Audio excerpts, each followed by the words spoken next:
Action! We're all on the run in this Harry Potter film. It's like, hey, you just start running, really. Yeah. This one's been really fun. It's always nice to get out of the studios because we spend so much time here. Then kick over and do most of your weaving through on the left-hand side. I think all three of them seem to be enjoying this one more than the others.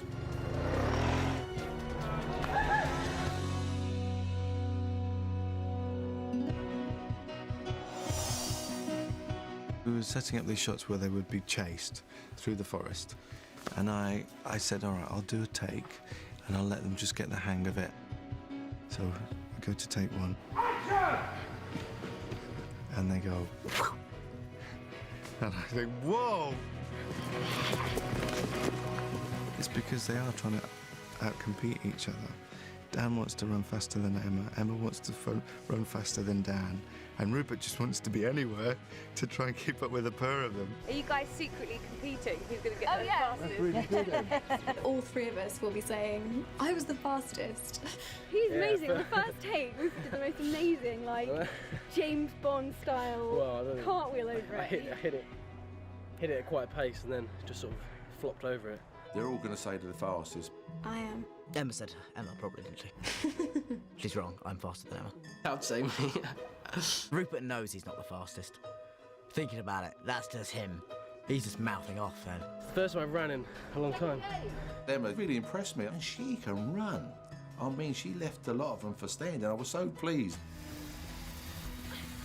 I gave the boys a good run for their money. Definitely.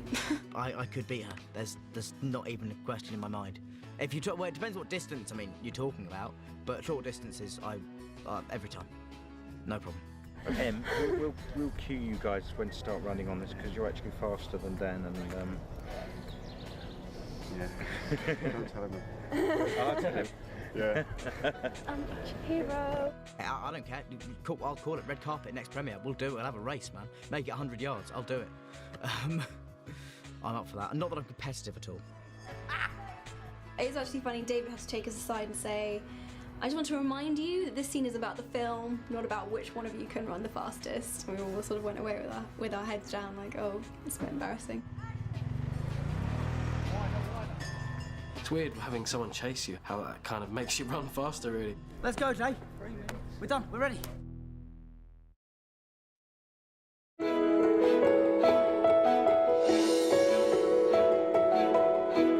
It's a really strange day, actually, because this is the first day on Harry Potter 7 where we're saying goodbye to characters who've been with the series right from the very beginning. It was Richard, Fiona and Harry's last scene of the film, and they were the first people who've been on it the whole way through to actually finish. This isn't just goodbye, boy, is it? This is farewell. Me and Harry and Fiona and Richard, we all started together 10 years ago, and in the last 10 years, I then have since gone on to do stage work with Richard, and Harry is actually on stage at the moment with Fiona doing Mother Courage at the National. So it's quite a nice sort of journey that family has been on off-screen as well as on. Somebody has to pay for the frustration, dear. The Dursley stuff was the very first stuff ever that was shot at all. I never thought for a minute it would span 10 years. I mean, I was a redhead when I started. And Dan Radcliffe was about this big. He was like a bewildered little schoolboy. What's been, of course, very exciting is seeing the children grow from children into these splendid adults, actually. They're a very nice bunch. Don't just ignore those terrible people. I was just to see about They're terrible people. They should never be on any cameras. We kind of kept a relationship going, which has been so nice, and from an acting perspective, Fiona's helped me so much, and so has Richard and Dan as well. Just kind of being with these people to constantly inspire you. I've enjoyed Harry Melling, and I visit with Richard Griffiths whenever we meet, and he tells me whatever stories he's accumulated in the time. He's a brilliant, brilliant raconteur, so a lot of our life is spent intense listening to Richard's fantastic stories. So I will miss that. Well, Richard was always very keen that there be a series called The Dursleys, and yes. we're still standing by. I have known them since I was 10, and now being 20, it has been a huge part of my life. and something that hopefully I haven't taken for granted. This is farewell. I mean, this is forever. I'll miss him immensely.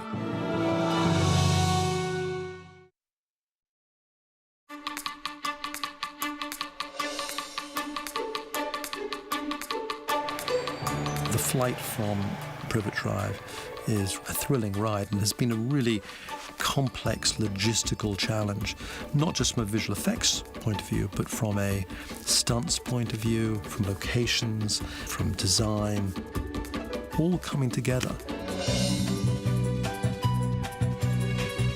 We've got 7 bikes in total. How you doing, my wee pal? I'm good, man. How are you? This is the Hagrid's bike from movie number 7. It's modelled on the bike that we used on the first Harry Potter film. We've basically dressed the whole thing up to look like a 60s bike and a 60s sidecar, so there's an awful lot of work being done on the sidecar, reshaping it, remodelling it. I'd have to say, it would be a wonderful way to travel in a sidecar. I love being in that. I'm yet to travel more than about 3 metres in it, but those 3 metres were some of the funnest I've ever had. It was great. I loved it. It'd be a great way to come to work in the mornings.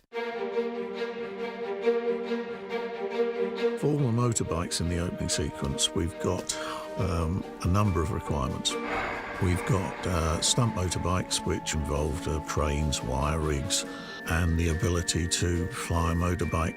And we've got the motorbike that has to turn upside down in the tunnel. But for that, we had to build a motorbike that we could roll upside down with somebody on it. And it has to be, obviously, a stunt person. Dan has to be able to fall out of the sidecar and hang underneath it. 3, 2, 1, go. A lot of the stunts in this scene have been done by Mark Maley, who's my stunt double, who's fantastic.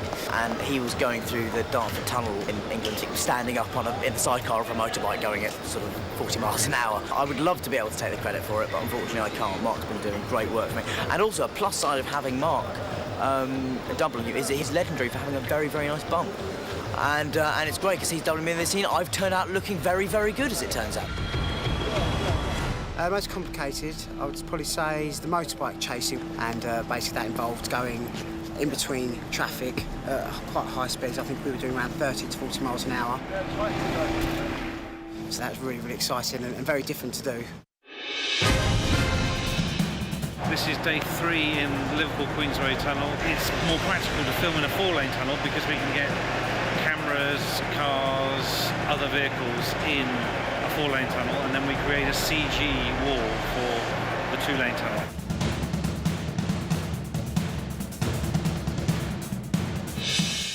On top of that, we've got the crash where they land at the Burrows in the end. And for that, we're building a motorbike that can crash into the reed bed, into the water, with somebody on it and somebody in the sidecar. It's similar to sort of a log flume ride. We get a big plume of water as we go into it.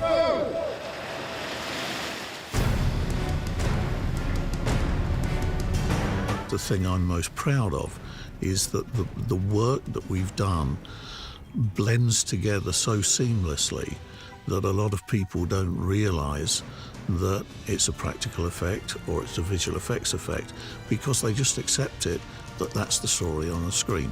That's what we're trying to achieve, and I think that's what we've done.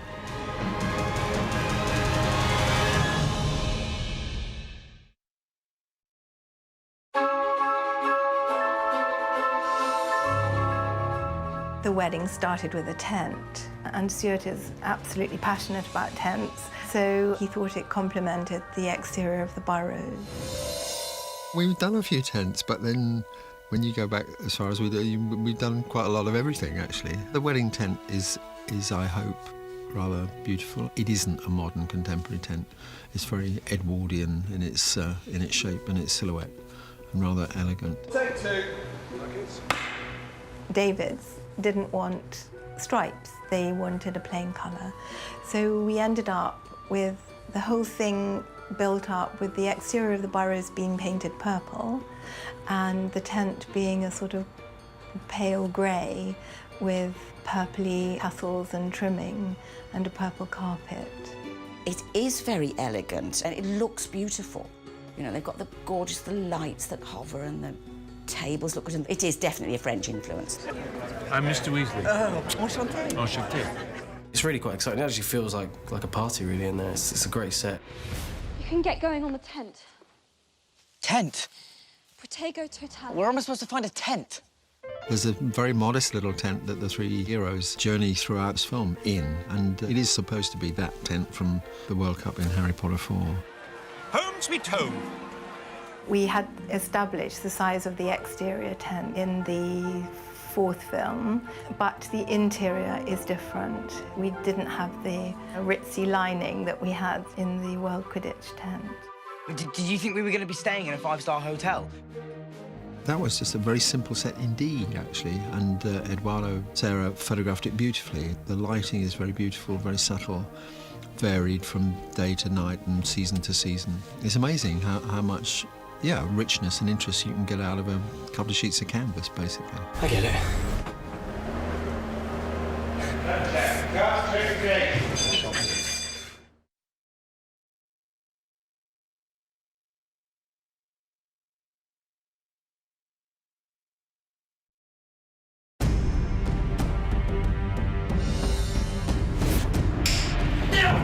New set, new problems, new fun, and it's bigger than normal.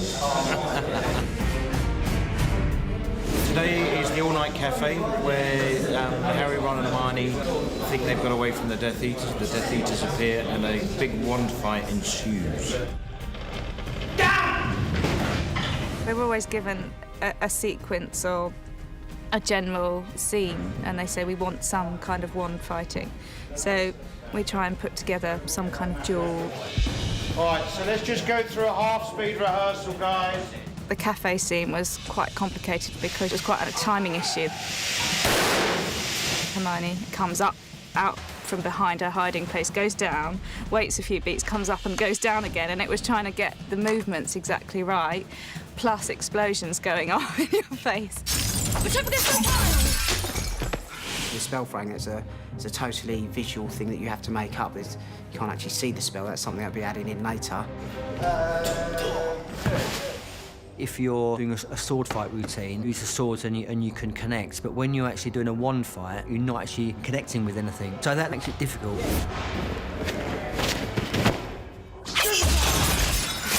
We do have to rehearse things and set them out. People visualise in their minds, if you're being blasted by a wand spell, you're going to take a hit and you're going to go back violently, which happens with most of the spells. There are occasions where a spell might hit somebody in the shoulder, so it's very similar to when we do bullet hits on films. We'll just react with their shoulder and then just carry on fighting. It goes, that's it. So if you get that, and you've got it in there. Actually, yeah, that's the one. We always go all out, put everything into it, and then we can always bring it back slightly. Because if you half do something, it just doesn't look real, you know, so you have to kind of throw yourself in. Yeah. So it's almost like you've got to make that really fast. Do you know what I mean? And then relax into it once you go back. So it's here. So fast, he's doing exactly the same movement you are, 10 times faster. Right, I picture. It's like someone's made that bit there. Being more critical, and I think the better you can give the public a real performance, I think the more you'll get back from them. Got it! Cut!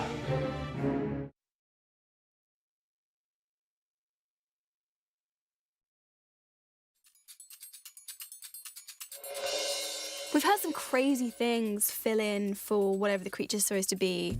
You know, sticks, tennis balls, dots, numbers. Very good, that's lovely. Okay, let's go one more. Okay, it's good. You know, it's different every time. We have to be quite careful though, because sometimes it gets a bit absurd and then you just start laughing and you can't really take it seriously. Action. It's quite a weird concept really, just to kind of react to something that's just not there at all. Especially when it's quite an animated kind of thing, like Dobby. And Jason. You need to move to your left a little. Okay. Blocking Dobby. Oh. Like I'm talking about. Yeah, I know what It was here, but I know what you're saying. They've really changed the way they do that now. They've got these doubles to stand in for these creatures and do the lines. So you're actually talking to a person. I've had to supply some people today to kind of be doubles, stroke stand-ins for Dobby and Creature, which is quite interesting. Come over here. I just want to try anti-gravity before I just come. Yeah. Because, of course, also we've got not only the short actor in there, we've also got somebody else providing the voice of the character, so they're working as a team. Dobby? I enjoy playing Dobby. That said, I never really take full credit for the character, since it's a large part of its character comes from its movement, which I can only suggest and they can realise. When I did it in the second film, it was very much me in a sound studio working with the film that had already been shot, with a ping pong ball on a stick, which was going to be me, and offering up suggestions, you know, how he might move, how Dobby might move. Whereas this time, Diane, my collaborator, comes on, she's closer to the size of Dobby, so she then gives a scale to what I've suggested and proposed. I'm a Dobby, so the moves, isn't it? He's Creature, but I'm better, because I'm younger. She's the nicer one. Yeah, you're the horrible one. I'm the grumpy, old, He's the miserable horrible one, isn't he? git. That's Grumpy me. old. Oh yeah, we're really enjoying it. Yeah. Yeah, really brilliant.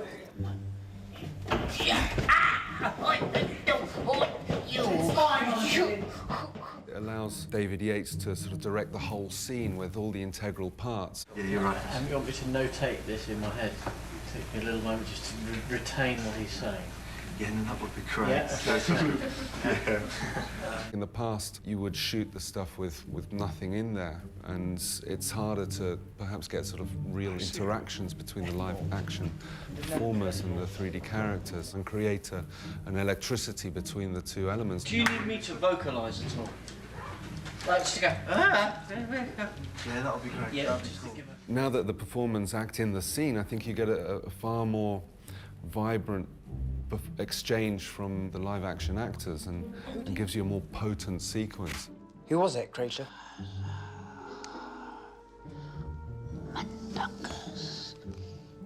Mundungus Fletcher.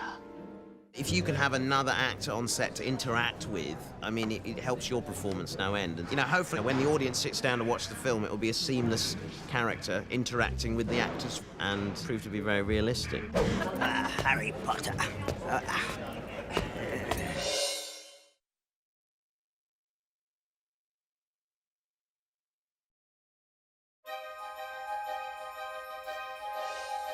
I've played some wonderful characters throughout the whole series of films. Swish and flick, everyone. In the first film, I played Professor Flitwick and also the Goblin Bank Teller. Does Mr. Harry Potter have his key? And then, as the films have gone on, again I played Flitwick, and now in the final film, I'm able to play Griphook as well. The role of Griphook was something that I always had at the back of my mind. Boy, I'd love that character. There is no place safer than Gringotts. Griphook has so much more depth to him that I've ever been able to get into my work as Professor Flitwick. And so I went in and read for David Yates and our casting director and gave it my best shot. David left a message to tell me that I had the part. And it was funny, I was sort of in shock. I just sat there for a minute. It was like, great, okay, here we go. The journey commences. Better, because I haven't had a chance to suss it out properly then. That's why I want to, yeah. I suppose I'm stretching my acting muscles a little bit farther than I have been able to in previous films, because he's a very much darker character and quite a multi-layered character. What we're going to do is we're going to put a ball cap on you, and Adrian's going to do that, and he'll be the nose man, so he's going to watch your nose at all times. And we'll ask you all the way through it if you're okay, and it's thumbs up, not too high, because of Okay. What signals like if I'm thirsty? The makeup is obviously a very important part of what I do and the creation of that character. It's not just down to me, it's a team effort to bring him to the screen. We're doing a makeup test on Warwick Davis, because he's all we could get at short notice. And for Grip Hook? With Grip Hook, we looked at what we did on the first picture with the film Troyer. He had a particular look, so we took that look and we transposed that look onto Warwick. Contrary to popular belief, I don't look like a goblin in real life.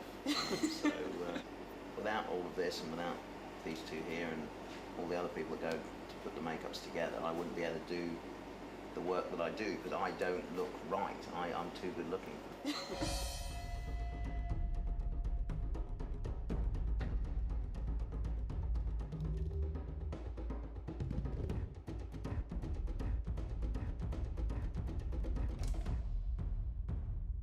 Makeup is only so good up to the point where a guy's got to operate it with his facial muscles and work through it and everything. Just, for example, I know my own face, so I know, if I raise an eyebrow, how that looks, basically. But on the character makeups, you have to learn kind of how much of an eyebrow raise you have to do for it actually to read and register as an eyebrow raise on the character's makeup, for example. So that's kind of what I'm still learning about. When you get somebody who really can use a makeup, can perform it, your work just improves and improves and improves.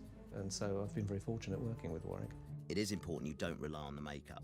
You've got to find that character within you. But then to have gone through 3 hours of makeup and then stand in front of the mirror and see yourself transformed, it's a wonderful feeling. And I feel very privileged to be able to kind of portray these characters that I have in these films. Hello! Ready for the office.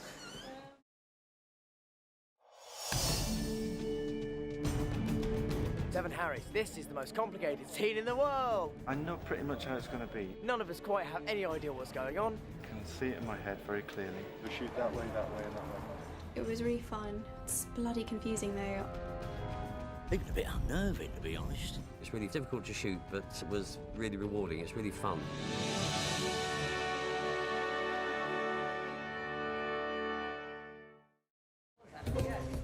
So here we are at Privet Drive. Harry has just received a rescue party. The audacious plan that they've hatched is to transform a number of them into another Harry. Ow! Blimey, Hermione! You got one? Yeah. When I read that, I really looked forward to it because I knew that the potential for wonder and comedy was just great. It's just one of those sequences, though, that requires a lot of careful preparation. Basically, you have a motion control camera, and it's programmed by computer so that it does exactly the same moves each time. We shoot one version with me as one of the characters, and we shoot another version with me as another character. And it was very specific stuff, so like if you moved too far an inch to your left, it was unusable because then you would, in theory, be standing on a version of me that we then filmed next, which is going to be put in later, if you sort of follow me. If you do follow that, then well done, you should join the visual effects department. And so you have these 7 people who look exactly the same. But David Yates had Daniel Radcliffe actually show a little bit of each person's character as they were dressing and looking like Harry himself.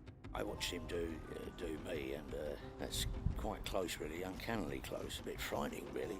It was almost mirrored. You start to look at people in a very analytical way when you're kind of studying them. Like Rupert walks with a real wiggle in his hips. You know, it's actually quite a sexy walk, if that's appropriate to say. It's really weird kind of watching someone kind of pretend to be you. He did it really well, and he kind of got all my posture and everything down, and it was quite strange. It was really interesting for all of us to be involved in directing, basically, because we know those characters, and also in our own habits and how we move and how we'd say things, and to make it real. The most surprising thing was how quickly I got Emma. I hadn't really done that much kind of work on it particularly. Harry, your eyesight really is awful. And I was expecting Emma to be really, really difficult. And David Yates just went, yep, we got that, okay. With the other ones, we'd all been going to like 10, 11, 12 takes on all of them. Action. And Dan getting the opportunity to play with Fred and George. That's what's really fun. Dan? Haven't got anything a bit more sporting, have you? Because I spent quite a lot of time looking at the Phelps twins, and because I knew I'd be spending a lot of time being them. They were obviously so precise, both David and Dan, on getting it bang on that they were going to get the right actions. Just things that you noticed, like how you stand just at an actual stance. They sort of stand almost like that, almost with turned out feet or something like that. I think I should file a lawsuit. suppose there is an element of the fact that I've just seen them for so long and I have spent so much time around them that bits of their mannerisms and the way they phrase things as well kind of does bleed into you a little bit, and you know, you probably do become quite tuned in to it. Bill, look away. I'm hideous. Ra's not coming off. Hey, do that again, ladies and gents. All right, we'll be pairing off. Dan plays women really well, actually.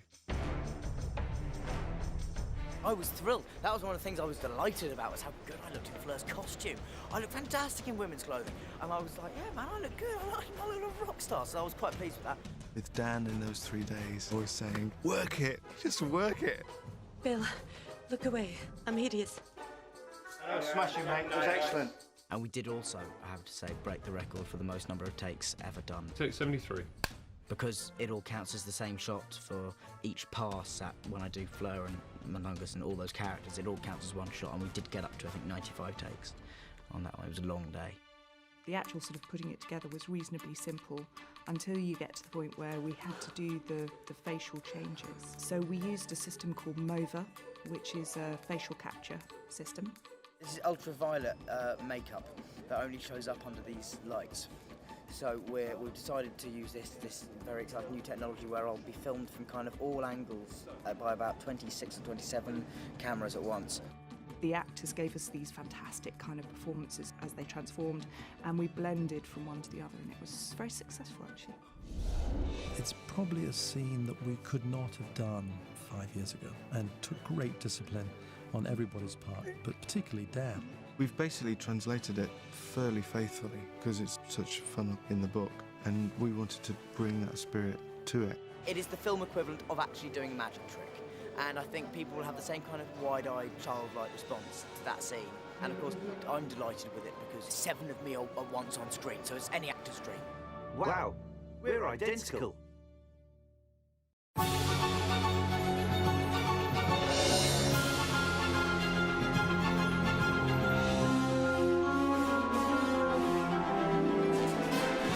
Godric's Hollow is a beautiful scene in the book, and we wanted to bring that spirit to it.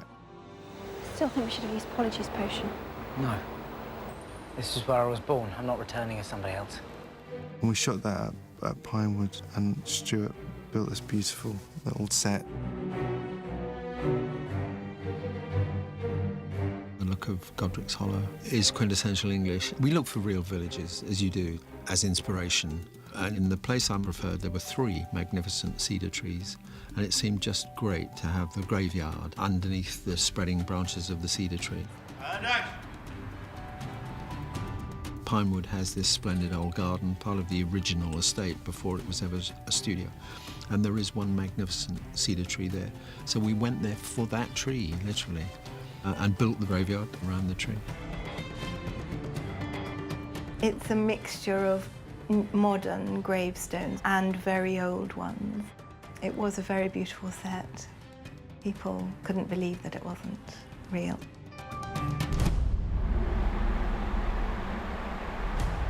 Godric's Hollow is also where Bathilda Bagshot, this extraordinary wizard historian, lives. Strategically, Harry thinks, well, maybe Bathilda can help us with our mission to find the Horcruxes. Harry. Bathilda's house is an old house, and she's been inhabited by Voldemort, so she's not really functioning anymore. So we had all these dotty old lady boxes full of things down the passageway and under the bed, and we raided the costume and the charity shops for clothes to put on the floor. And also, she's a famous writer, Bathilda Bagshot, who's done this particularly famous book, The History of Magic. So we did actually make about 10 other books written by her, which appear on the bedside table, on the mantelpiece, in little stacks all over the place. I think it's a perfect set. It looks really ancient, but it's very, very beautiful. And I have loved every second of it.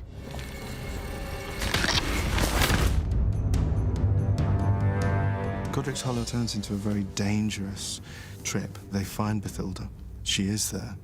They think she can help them, but everything is not quite what it appears. And it actually turns out to be Nagini waiting. I don't like this, Harry.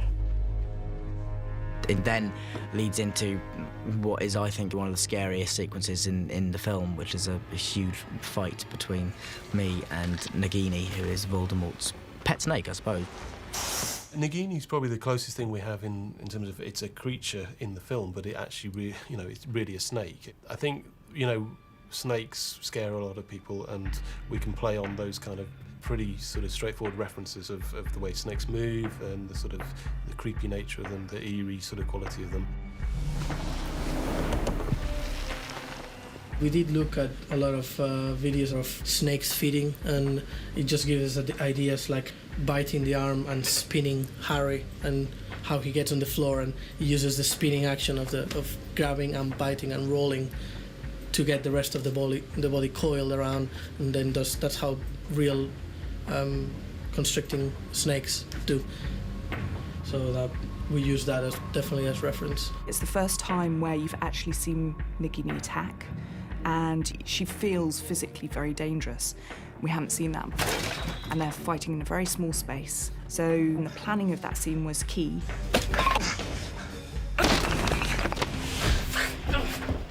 I went into real sort of stunt mode where I had all the pads on and I got really into it, and I'm kind of aching all over today. I'm kind of vaguely earning my money, which is, for an actor, is a very rare thing to be able to say. When Greg hits you, we'll need to feel just a bit more impact. Okay, fine. Just a bit Greg more. can do that. Yeah. We'll do that. Yeah. But you can. Obviously, we're shooting without Nagini, so to give Dan the energy he needed, we had people sort of poking him with sticks. Because we are the high-tech, multi-million-dollar production that we are, the snake's double was a pole with a boxing glove tied to the end, and Greg Powell, who's a stunt coordinator on Potter, and he's a bit of a legend within the industry, he was on the other end, and it was all fine, and we were doing well, so I'm trying to parry the glove pole snake away, and then Greg really just planted the front foot, and it hit the chair very hard, and it went up and smacked me in the mouth, and my teeth went really hard into my gum, so I had a fat lip for about a day, but it's really calmed down, so I'm feeling pretty good, which is good because I've got a photo shoot on Sunday.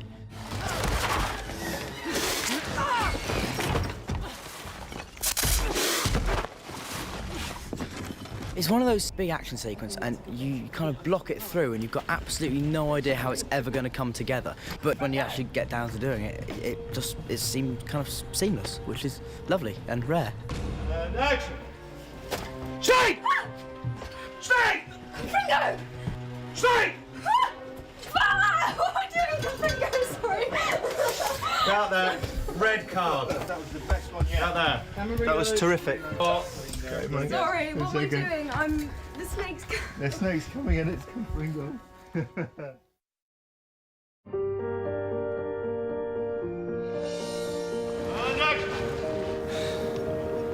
When we find Harry just before the frozen pool, he's almost on the point of giving up because he feels that he doesn't have enough information to destroy the Horcruxes, and Ron's left them.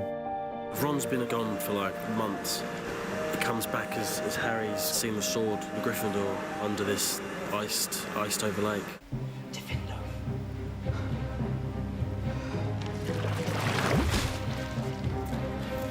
Harry breaks the ice, jumps into the ice, gets dragged down underwater, which we'll shoot and leaves them in our tank there. The Horcrux attempts to strangle him round his neck. Are you comfortable with all that stuff? We'll see. Yeah, probably. Yeah, absolutely. Yeah, right. And we're going to do 1 or 2 takes. We're not going to labour it. We'll just... Because it's all about the coverage for me. It's all about getting one quick moment and getting closer. And action! And move! Dan? Yes, sir. All good? Yeah. You know we're going for the other shot now. We're tracking up. Well, basically, it's the end of that last shot of you struggling, and then you're going to start getting dragged diagonally up towards the other corner of the ice, past the hull. What I was the main thing to do, Dan, is setting yourself up for it, because you're back upside down most of the time. I was taking my goggles off, getting myself sorted, and then getting your breath, and then just slowly getting yourself in position. Because the flatter you are, the better it will look, you know. And the same thing with the slow exhale will stop anything rushing up, so... All right, thank you, mate. Full struggle. Great, keep it up then. Brilliant. Fighting, struggling. Cut, Harry. Fantastic.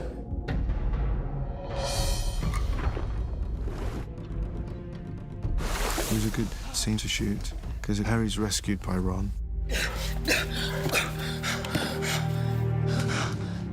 And there's this wonderful moment where they have to kill the Horcrux together. It's kind of Ron's big moment. He really steps up and it's kind of a hero, really. I can't. Then why are you here? Why did you come back? There's that slight sort of awkwardness of last time we saw each other, we were having a giant blazing row, but you just saved my life, but that doesn't mean I'm not still angry at you. And the other big moment we have to make more of is the tension here between the two of you just before Rupert stabs it. It's great having some time with Rupert as well, I'd have to say, because it's very rare that me and Rupert get a scene just between the two of us that's really wordy and there's lots of dialogue, and it's really, really nice to be involved with him. And the final thing is just to remember that when you're down here, Dan, and you fall for the final time, you're looking at Rupert. Yeah. Rupert has to look like he's going to... Because I think he's going to kill me. He's going to kill you, yeah. And that's quite an interesting moment. 1, 2, 3. And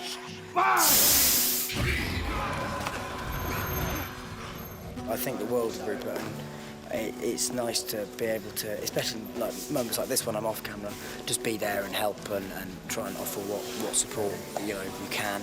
What's so beautiful about the scene is that A, it's a scene about destroying a Horcrux, which is cool and exciting and dramatic, but B, and perhaps more importantly, it's really about their relationship as well. Sorry I left. Well, you've more or less made up for it tonight. Getting the sword, finishing off the Horcrux. Saving your life. That too. Hey everyone, I'm Rupert Grint. A couple of months ago I took off for Wales with my mates Ollie, James and Tom for a golfing weekend together. We were really excited for this trip because it was the last weekend away together before the Harry Potter film came to a close. I'm excited to relive this day along with you, so let's roll.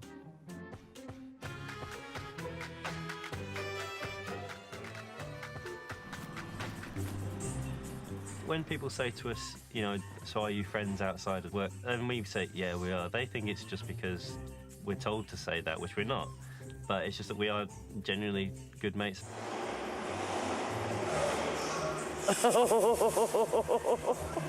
We've actually been kind of riding our bikes all through the sets and stuff. I was with Oliver, actually, and we kind of snuck into the studios when it was dark. We filmed it on that little camera, actually. Yeah, this is the Great Hall. It's exactly 12 o'clock at night. It's kind of weird riding through the Great Hall and doing stuff like that. It's good. that was creepy. We'll go and do that again. No. Oh, you ready to call? Yep. Tails. Tails it is. I would have dropped it. And it's tails. All right, I'll give you the choice. We'll go, I think. All right. Okay.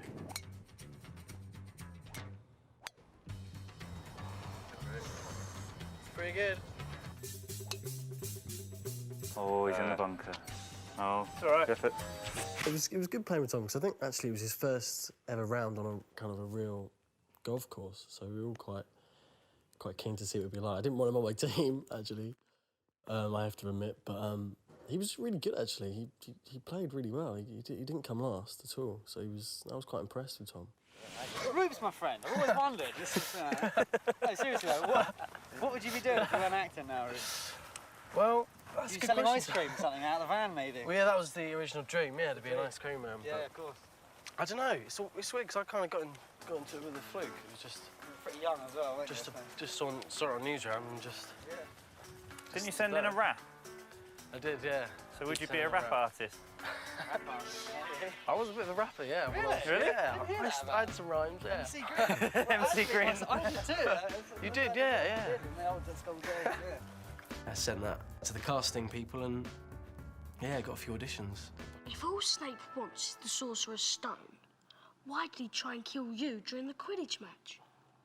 Because they're obviously not casting purely on acting ability. We were all so young that whether they can see you growing into the character they want you to be, because it's a bit of guesswork at that age, what someone's going to look like. We went to this audition, and a couple of days later we got a call saying that we got the parts. Bottoms up.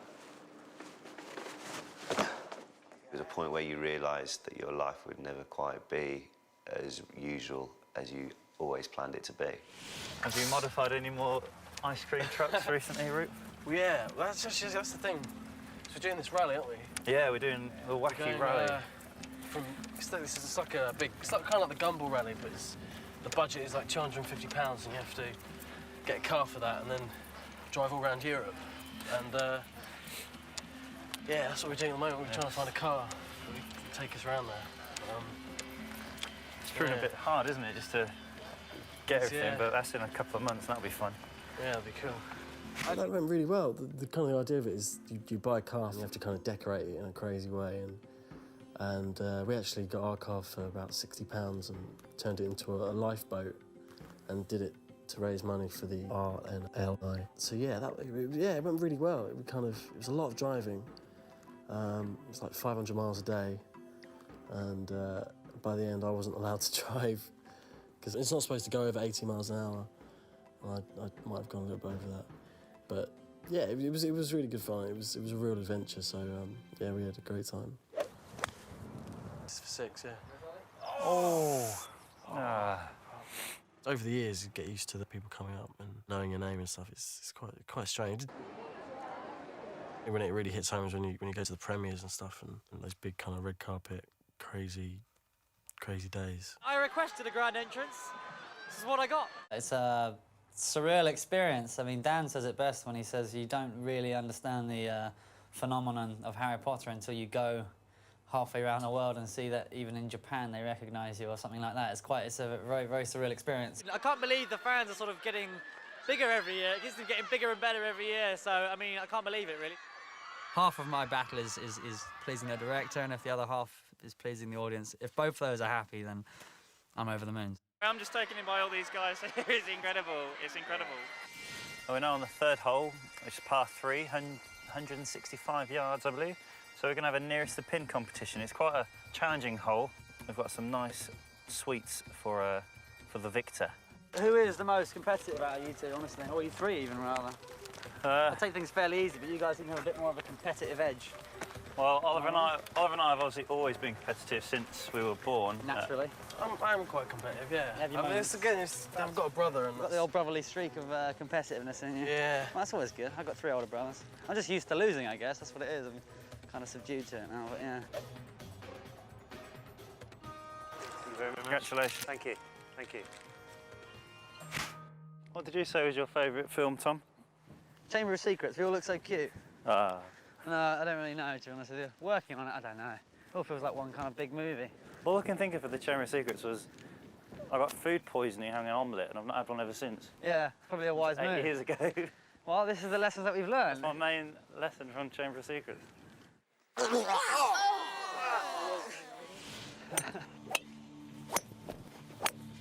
Oh, no. Go. Go. So what are you going to miss most? Miss most about... I don't know, really. Everything, I suppose. Just all the people, mainly, I think. Just because it's been a crew that we've known, we've kind of grown up with, so that's going to be probably the main thing, but I think just the whole routine, really, just going in every day to the same place, seeing the same people, and just not having that is going to be like, it's going to take a while to kind of adjust to and stuff, but I think it's good. I'm excited to kind of have a bit more freedom, I think, because it's been a long time. But, You gonna miss Ron? Whenever I read the books now, I don't see myself as Ron. It's weird. I've still got my same. When I was kind of before any of the films, it was kind of my own imagination, and everyone else replaced my kind of imagination, but except for me. Doing these movies, you need to be a big persona, as it were, especially the characters of Fred and George, so I've kind of taken on that in my own way as well. I'm more louder and outgoing, so it's definitely changed me in that sense for the better. We just seem to keep getting more confident in ourselves. I'm now forever grateful that we had the opportunity to evolve the characters and try and make them as if they're growing up for real. I suppose it's quite a unique way of kind of growing up, really. We've kind of been through a lot here. This is kind of where it's all happened, and it's just been just fun, really. This is a very interesting hole we're going to next. Well, we lost a lot of balls just in this water here. It's a lot of water, so that'll be fun. Right, so at the moment, Tom and myself, Team Alpha, whatever you want to call us, #1. We're currently still in the lead by 1 hole. So yeah, the scorecard's coming together. You need his magic book. We've lost this lead, but we're very keen to get it back. Oh, but he's playing terrible. He's terrible. He keeps finding the sand. And these bunkers, they're really unforgiving when you go in them, and I seem to be finding a lot of them. He was in that bunker for about 10 minutes. Easily. I thought he was building a little castle, a little moat. You know. Well, I don't think he researched the bunkers, which is why he's having problems with. Starting to really bring out the A game. I think so, yeah. I think we've let them come back into it now. We did let them have a 1-shot lead to begin with. I reckon this will all be over by the 16. They're looking quite confident and smug. But I can't see that lasting anymore. Nah. He's not a very good golfer, actually. Sorry. We do kind of give Oliver quite a hard time. I think because he's just kind of, we kind of always joke that he's a bit of a kind of grandpa. And he's kind of, yeah, quite old before his time. This is a Tom Felton trait. His sand iron. I'm going to see how long he goes without noticing he doesn't have his sand iron. Where are the clubs? Get over. It's all right. Maybe it wasn't quite the right club. I can't find my sand wedge. I don't know what we've done with it. You didn't leave it on the last screen, did you? I used it on the last green, didn't I? What, you lost? I think I might have left my wedge there, my sand wedge. Oh, really? Yeah. Oh, no. Bag. Oh. Yeah. The old steal the sand wedge. I didn't steal it, you left it on the... I did it on the green. Yeah. You're welcome. This is it, mate. This is it. It's nice to get outside. If only had a course like this, at least. They've got the space for it. I think so. They do We now. should look into it. Yeah. Well, they've got the... Yeah, they should actually, no? The burrows went down the other day. You could build a long par 5 there. It has been a kind of solid kind of 10 years of working since I was about 11, so it's nice to kind of catch up and just do some things I want to do, so it's nice. I've been to a lot of festivals this year. Yeah, I've done a few holidays. So yeah, it's just been really nice to kind of just relax, really. Australia, I suppose, would be quite fun, except of the spiders has always put me off. So I'll probably never make it, but we'll see. This is the 18th, last hole, last chance to win. Par 5. Actually, we can't even win now, because we have to... No, we need to win. We need to win this hole. We need to win, just draw.